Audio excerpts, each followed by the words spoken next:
Hello friend, Radhe Radhe, जय माता दी। भक्ति पूजा पाठ चैनल पे आप सभी मित्रों का स्वागत है। आप सभी लोगों को गंगा दशहरा की हार्दिक शुभकामनाएं। ज्येष्ठ सुदी दशमी को गंगा दशहरा कहा जाता है। इस दिन नदियों में श्रेष्ठ गंगा जी भागीरथ द्वारा स्वर्गलोक से पृथ्वी पर अवतरित हुई थीं।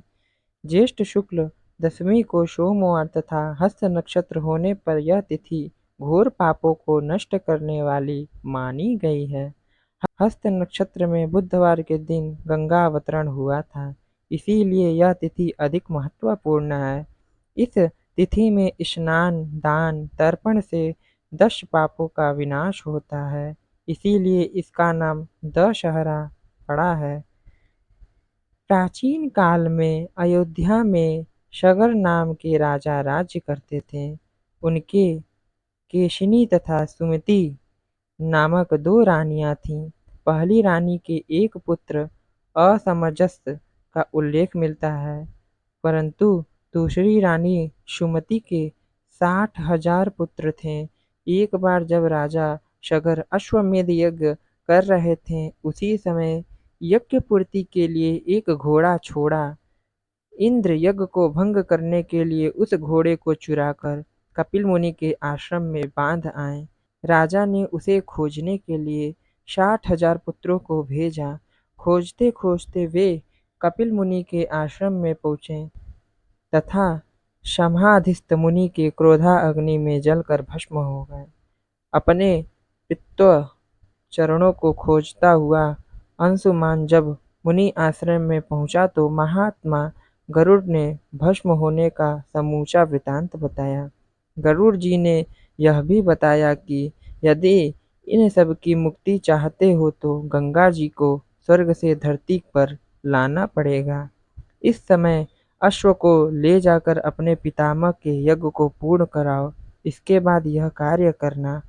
अंशुमान ने घोड़े सहित यज्ञ मंडप पर पहुंचकर सगर से सब वृतांत कह सुनाया। महाराज सगर की मृत्यु के उपरांत अंशुमान और उनके पुत्र दिलीप जीवन पर्यंत तपस्या करके भी गंगा जी को मृत्यु लोक में न ला सके। अंत में महाराज दिलीप के पुत्र भागीरथ ने गंगा जी को इस लोक में लाने के लिए गोकर्ण तीर्थ में जाकर कठोर तपस्या की। इस प्रकार तपस्या करते करते कई वर्ष बीत गए। तब ब्रह्मा जी प्रसन्न हुए तथा गंगा को पृथ्वी लोक पर ले जाने का वरदान दिया। ब्रह्मा जी के कमंडल से छूटने के बाद समस्या यह थी कि गंगा जी के वेग को संभालेगा कौन। विधाता ने बताया कि भूलोक में भगवान शंकर के सिवाय किसी में यह सामर्थ्य नहीं है जो गंगा जी के वेग को संभाल सके। इस आदेशानुसार भागीरथ को फिर एक अंगूठे के बल खड़े होकर भगवान शंकर की आराधना करनी पड़ी। शिव जी प्रसन्न हुए तथा गंगा को धारण करने के लिए जटा फैलाकर तैयार हो गए। गंगा जी देवलोक से छोड़ी गईं और शंकर की जटा में गिरते ही विलीन हो गईं। गंगा जी को ऐसा अहंकार था कि शंकर की जटा को भेद कर शरातल में चली जाएंगी। गंगा जी शंकर जी की जटाओं में कई वर्षों तक भ्रमण करती रहीं, लेकिन निकलने को कहीं मार्ग ही नहीं मिला।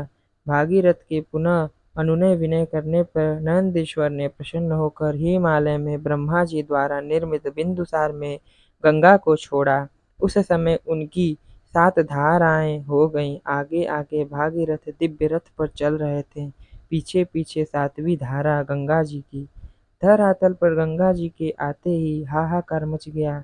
जिस रास्ते में गंगा जी जा रही थी, उसी मार्ग में ऋषिराज जनहू का आश्रम तथा तपस्या स्थल पड़ता था। तपस्या आदि में विघ्न समझकर वे गंगा जी को पी गए। फिर देवताओं के अनुनय तथा प्रार्थना करने पर उन्हें पुनः जांग से निकाल दिया। तभी से यह जनहू पुत्री या जाह्नवी कहलाईं। इस प्रकार अनेक स्थलों पर तरन तारण करती जाह्नवी ने कपिल मुनि के आश्रम में पहुंचकर सगर के 60,000 पुत्रों के भस्मावशेषों को तार कर मुक्त किया। उसी समय ब्रह्मा जी ने प्रकट होकर भागीरथ के कठिन तप तथा सगर के 60,000 पुत्रों के अमर होने का वर दिया। तदनंतर यह घोषित किया कि तुम्हारे ही नाम पर गंगा जी का नाम भागीरथी होगा। अब तुम अयोध्या में जाकर राजकाज संभालो। ऐसा कहकर ब्रह्मा जी अंतर्ध्यान हो गए। इस वरदान से भागीरथ जी पुत्र लाभ तथा सुखपूर्वक राज्य भोग कर परलोक को गए। बोलिए भगवान कृष्ण की जय, माता गंगा की जय।